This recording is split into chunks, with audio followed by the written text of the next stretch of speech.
As some of you will know, we're in the midst of stationing time, which means that ministers are going looking at new appointments, and the phone call came in the last week with the idea that you either go sometime between yesterday and next Saturday. And so I put in place, Stephen Dawes was my stand-in, which I feel quite privileged that Stephen Dawes was my stand-in, in case I wasn't here this morning, knowing that I might be away for one or two Sundays because of the distance we might have to travel, if you see what I mean. But we're going next weekend, so Stephen, in a sense, is on stand down for today. He's very kindly being me next week, so he's done it twice, which is a great privilege in a way. And thinking about it, I'm really glad in a way that I didn't go away this weekend, because I think this is one of the most important days in the year. And because the anniversary of the armistice is on a Sunday this year, it gives it an added poignancy and significance as we come together to remember. And as we reflect in a few moments' time, I will be sharing some of the story of one of my church members who we encountered when we moved to our first appointment in Nottingham in 1993. Joe, when we arrived, was well struck in years. His eyesight had gone, so he walked with a white, one of these wands people wave about rather than a stick, because he could walk without that. He'd had an ear removed by cancer, so he had cotton wool stuffed in one ear. He looked your archetypal little old man. But on the 1st of July 1916, he was there on the first day of the Battle of the Somme. And every year at this time, my mind goes back to him. Because if we can personalize this, either through a family member or through someone who we knew who was there in the midst of these scenes of carnage in whatever conflict, I think it adds a weight and significance to what we are about this day as we come to remember. This is not a day to glory in our nation. It's not a day to glory in conflict. It is a day above all else to remember the human cost that still reverberates to today.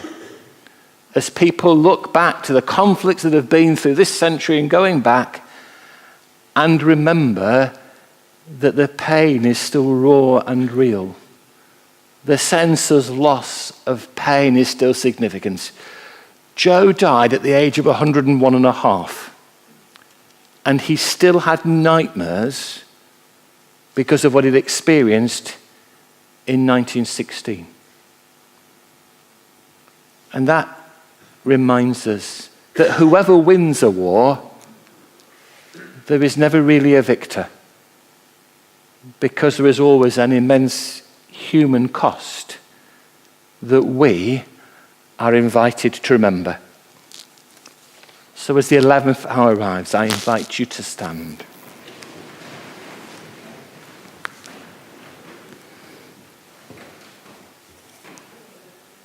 And we'll hear these words of Lawrence Binion's. They shall not grow old as we that are left grow old. Age shall not weary them, nor the years condemn.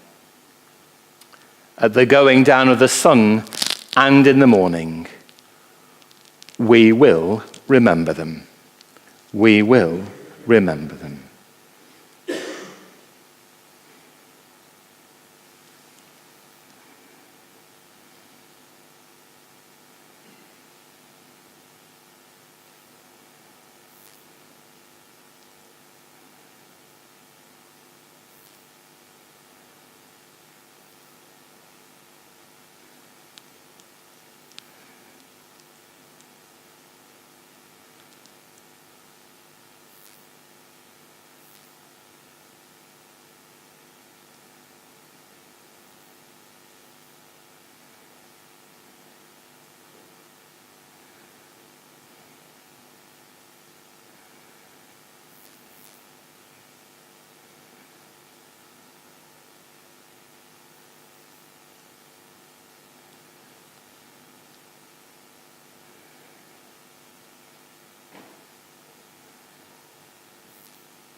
Father God, as many will we stand on this day to remember. In thankfulness for those who gave themselves to preserve our freedoms. Those who have given themselves to support the oppressed. And as we remember, help us be mindful of so many sacrifices made, that we might seek to live in ways that promote peace and understanding, that encourage reconciliation and justice, that embody your way of love. For we ask it for Jesus' sake. Amen. If you'll please be seated.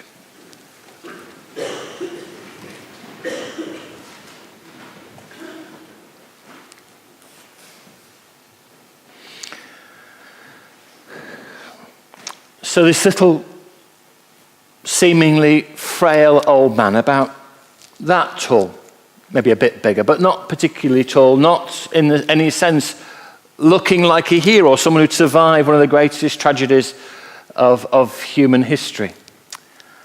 And Joe, well struck in years, was inspirational because he was always prepared to be an advocate for peace and love.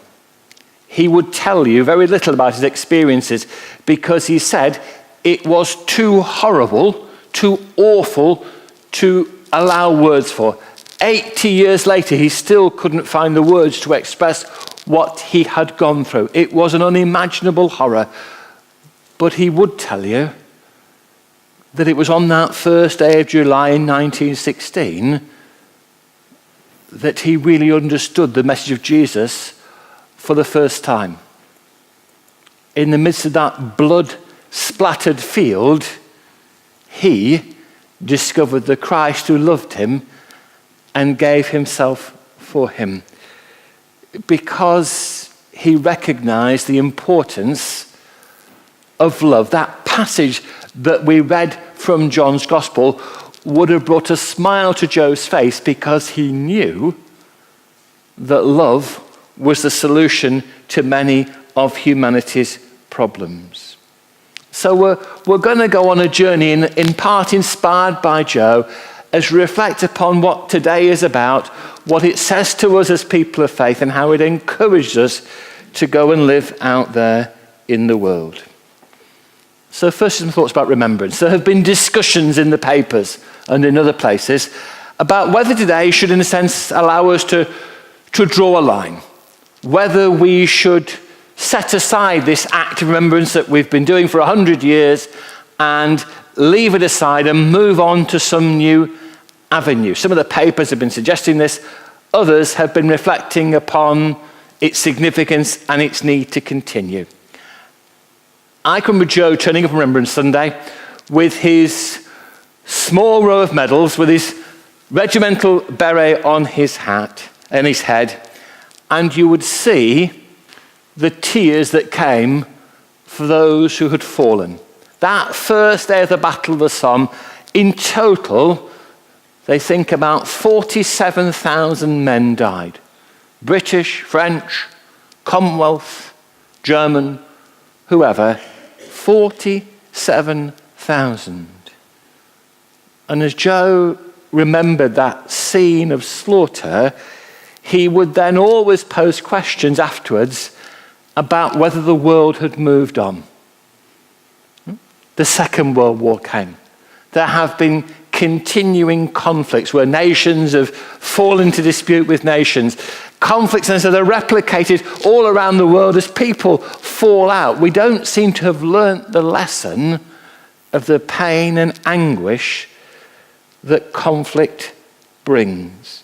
And with the seeming growing tide of nationalism personified on the one hand by Vladimir Putin and on the other by Donald Trump, We seem to be in danger of moving back into those days where countries saw themselves as being better than the rest, and that ultimately bringing those points of conflict and tension, rather than the experience we've had since 1945 of nations working together, trying to promote a new identity for international cooperation, trying to model in a way the way in which they hope people will seek to live together. These poppies that we wear are, of course, potent symbols, and I would argue that this day should never be forgotten. We should continue to remind ourselves until such time as wars have ceased, until such time as there's no one still bearing the pain of what conflict has brought into their individual experience. It's important that we remember, and that remembrance encourages action. I understand in Germany, every teenager goes to visit a concentration camp, which I think is an admirable thing. If I had the money, I would want to ensure that every child from our country is made to go to the battlefields of the First World War, as all recruits into the armed services have to do, to go and see the sheer scale of what happened there. To go to places like the Tietvel Monument on the Somme, or the Meningate and Tynecott in Belgium, and to see the huge long lists of names, and in a sense to know that any of us could look up our surname and find people who shared that identity, who paid the price in the battles of the First World War. And to remember that pain still continues. That there are still memories of those who did not come back that are prevalent in our society. And that we need to stand here and recognize the importance of our seeking to ensure that families do not have to go through that agony, that horror, that we need to be a people intent on trying to create a different and better world. I used to go on battlefield trips with the youngsters when I was chaplain at Woodhouse Grove School, and it was always an interesting experience because we would culminate with going to the Meningate in Ypres, where, as you probably know, every night at 8 o'clock there is a silence preceded by the bugle call, playing of the last post, and it is a remarkable moment. That little town comes to a standstill. And it was always good, in a sense, to watch our little band of people who'd come with us and see some of the hardened school criminals that we took with us having their lives touched because of what they had experienced, and reminding them that when we remember, we seek to learn lessons from the past. We seek to build on the positive legacy that we have been given. And when we are doing that, we are doing something that is holy.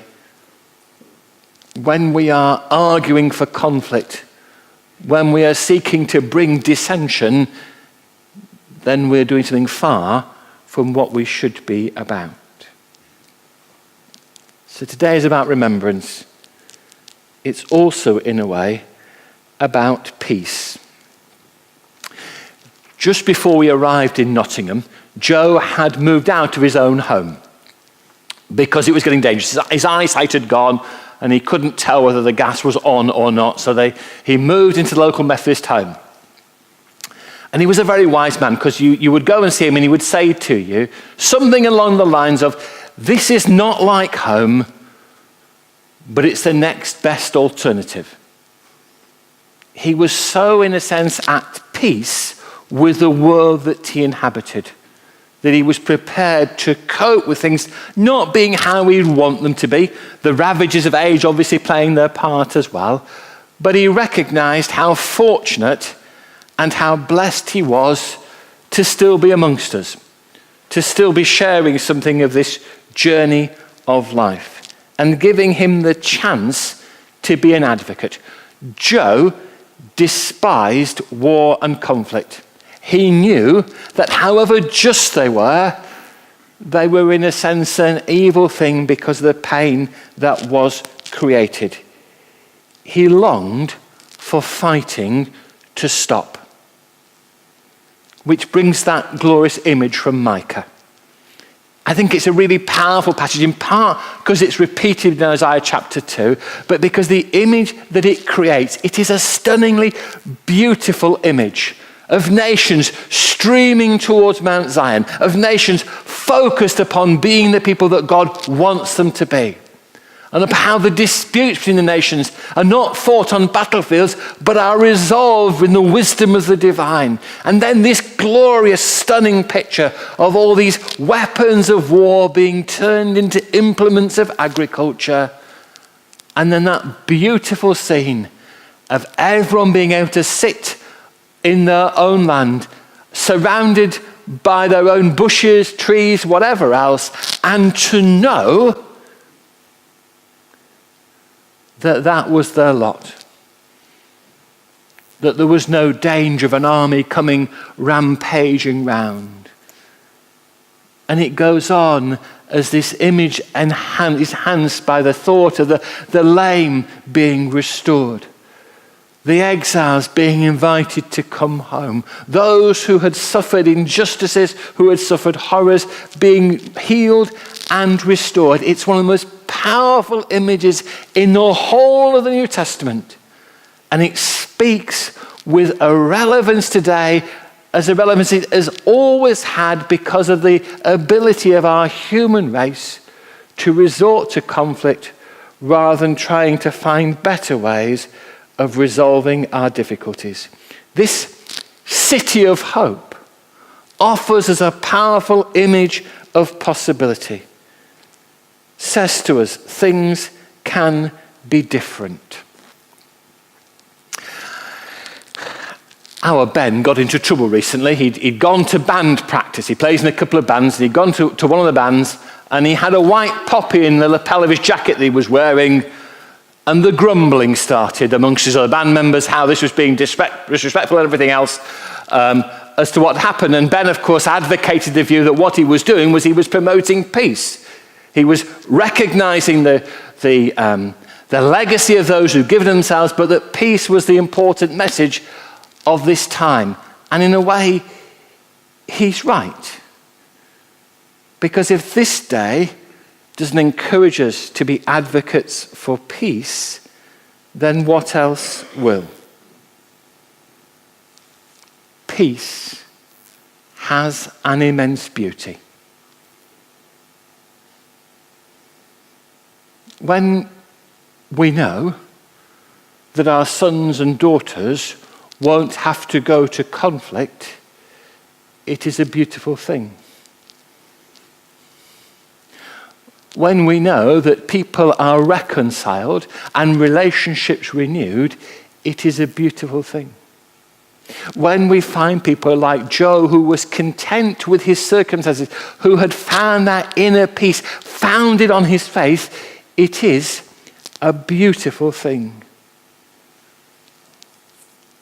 In our rhythms of life, the invitation here is to pursue these avenues of possibility, to encourage ourselves in all the relationships in which we are engaged, to seek this essential quality in the hope that together we can provide the world with a great example of what it is to live in harmony, what it is to be united, what it is to long that there is no more conflict.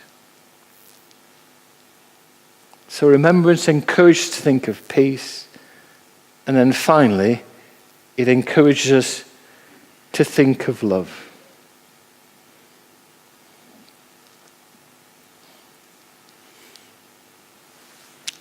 Take your mind back to those words that Alan read of Jesus, where he talks about how love is the key. They are in a way representative of various passages throughout Scripture, but particularly in the words of Jesus, where he talks about how love is all important, where in effect he says to us that when we learn to love, when we begin to love and to not count the cost of that, then we are in the right place. When we accept that we're not all going to be the same, that there will be differences, there will be points about which we disagree, but that we hold one another in love, then we have got to a real understanding of what it is to be the people of the gospel. When Jesus talks about remaining in love, he is saying to his followers, this is the priority. This is about how we deal with each other. This is about how we deal with the people out there. This is about what should be at the forefront of our mind when people are driving us crackers because of their stupidity and folly. We still need to love them, because love is a far more powerful weapon than anything that humanity has created. Because love is about transforming for good. Love is about giving value. Love is about not being judgmental. Love is about encouraging and enabling life rather than taking something from life. Love is the means by which conflicts are overcome. Love is essential to our promoting of peace. So for we who are the church, as we remember, today is a really important reminder to us to think about the relationships in which we are engaged and how we respond to the phalanx of people we have with whom we have connections, and where we are preventing love from blossoming. And then, in a way, to look at our nation, at this state in which we currently are, and to ask what is inhibiting our nation expressing love and concern for the people within it and the people who live beyond.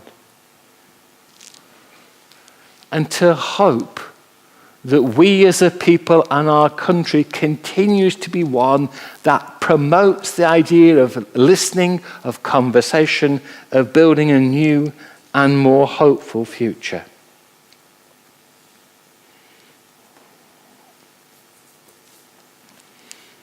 Today is about something more than our country. It's about our humanity. I remember when I was in Clitheroe, debates amongst the town clergy and with the town council about whether we should sing the national anthem on Remembrance Sunday.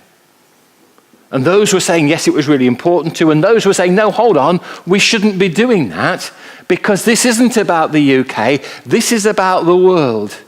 And any trace of the nation perhaps questions whether we're fully committed to what remembrance is all about.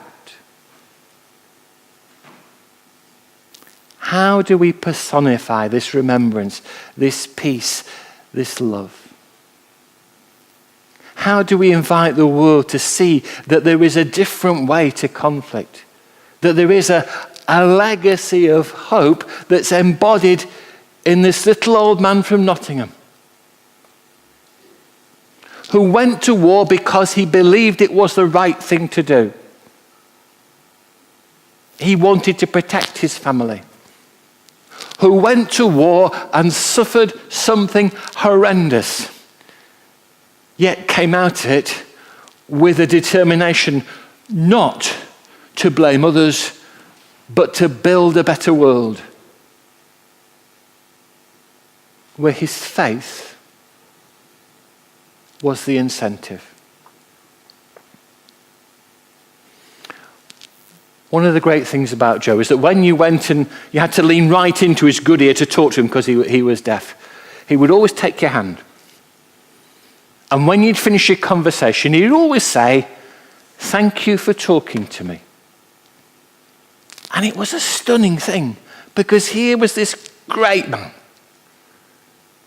but yet so humble,